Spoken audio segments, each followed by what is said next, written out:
6 जुलाई 2013 शाम के 4 बजे साउथ कोरिया के इंचियोन इंटरनेशनल एयरपोर्ट से एशियाना एयरलाइंस की फ्लाइट 214 अपनी रेगुलर उड़ान के साथ सियोल से सैन फ्रांसिस्को जाने की तैयारी कर रही थी।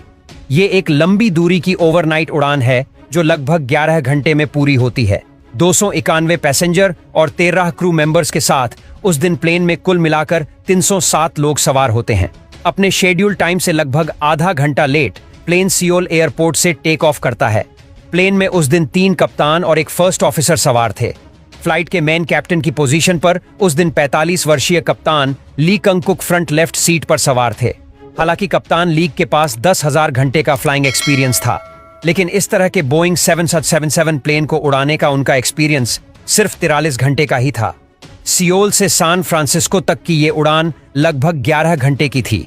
इसीलिए इस तरह की लंबी उड़ानों में 2 और एक्स्ट्रा सहायक पायलट को नियुक्त किया जाता है ताकि बीच बीच में सभी पायलट्स आराम कर सकें। इसीलिए कॉकपिट की पिछली सीट पर 2 एक्स्ट्रा पायलट सवार थे।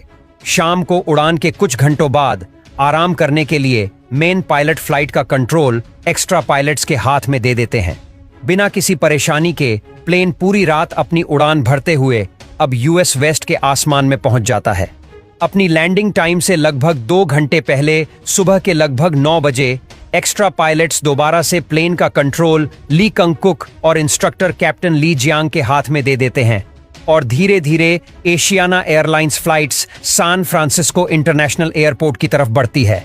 कुछ जरूरी मेंटेनेंस कारणों की वजह से सैन फ्रांसिस्को इंटरनेशनल एयरपोर्ट के रनवे 28L पर ILS लैंडिंग सिस्टम बंद था और इसलिए ATC ने एशियाना फ्लाइट्स के पायलट को विजुअल लैंडिंग की परमिशन दी थी। ILS लैंडिंग में जहां प्लेन का ऑटो पायलट सिस्टम रनवे पर लगे हुए रेडियो बिन सिग्नल्स को फॉलो करते हुए प्लेन की हाइट और स्पीड को ऑटोमेटिक तरीके से कंट्रोल करता है और धीरे धीरे प्लेन को सही ग्लाइड स्लोप में लाकर रनवे पर लैंड करता है। वहीं उसके दूसरी तरफ विजुअल लैंडिंग के दौरान पायलट प्लेन की स्पीड, हाइट और डायरेक्शन को मैनुअल कंट्रोल करते हुए प्लेन को रनवे के ग्लाइड स्लोप में लाते हैं और लैंड करते हैं। इसलिए विजुअल लैंडिंग के दौरान पायलट को बहुत ही सावधानी से प्लेन को रनवे ग्लाइड स्लोप के अंदर रखना होता है ताकि प्लेन रनवे पर सही जगह लैंड कर सके। अगर किसी कारण से प्लेन ग्लाइड स्लोप से ऊपर चला जाए तो वो रनवे पर काफी आगे जाकर लैंड करेगा। वहीं अगर प्लेन ग्लाइड स्लोप से नीचे आ गया तो वो रनवे शुरू होने से पहले ही लैंड होकर क्रैश हो जाएगा। सुबह के लगभग 11 बजे 21 मिनट पर ATC पायलट को 180 नोट्स की स्पीड मेंटेन करते हुए रनवे 28L पर विजुअल लैंडिंग की फाइनल परमिशन देते हैं।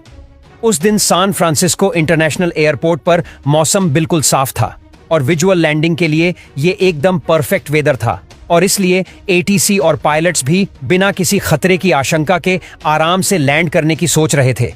लेकिन कैप्टन ली कंग के पास बोइंग 777 प्लेन को उड़ाने का एक्सपीरियंस कम था, इसलिए वो विजुअल अप्रोच से लैंड करने में थोड़ा सा नर्वस फील कर रहे थे।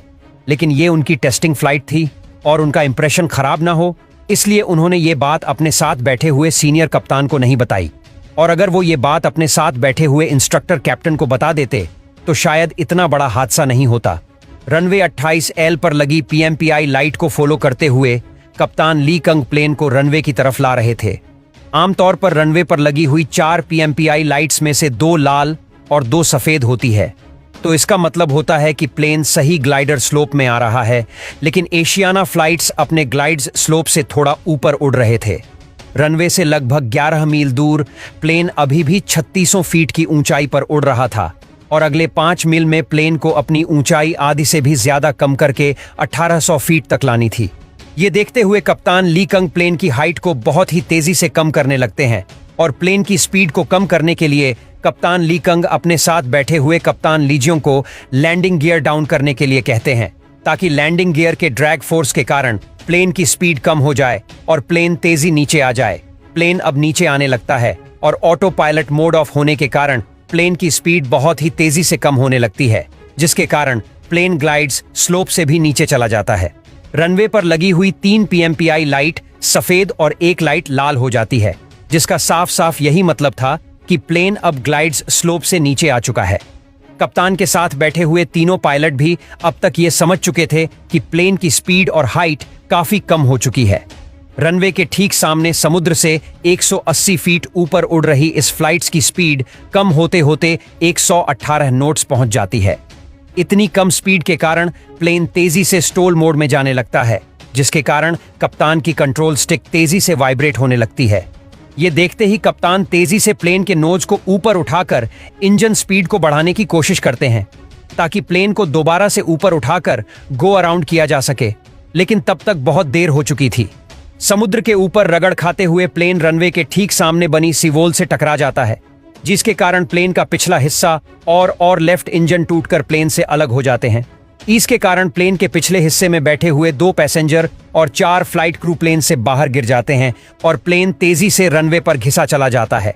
कुछ ही देर में प्लेन का पिछला हिस्सा दोबारा से ऊपर की तरफ उठता है, जिसके कारण प्लेन 360 डिग्री एंगल में घूमकर तेजी से रनवे के साथ बनी हुई जमीन से टकराता है। चारों तरफ धुएं और मिट्टी का एक तेज गुब्बारा उठता है। आखिरकार भारी भरकम बोइंग 707 ताल रनवे के दाएं तरफ जाकर रुक जाता है। इसे भगवान का चमत्कार ही कहेंगे कि इतनी बुरी तरह क्रैश होने के बावजूद भी प्लेन में बैठे हुए ज्यादातर लोग जिंदा बच जाते हैं। जल्द ही फायर फाइटर और एम्बुलेंस की गाड़ी भी प्लेन के पास पहुंचकर घायल लोगों को अस्पताल पहुंचने लगते हैं।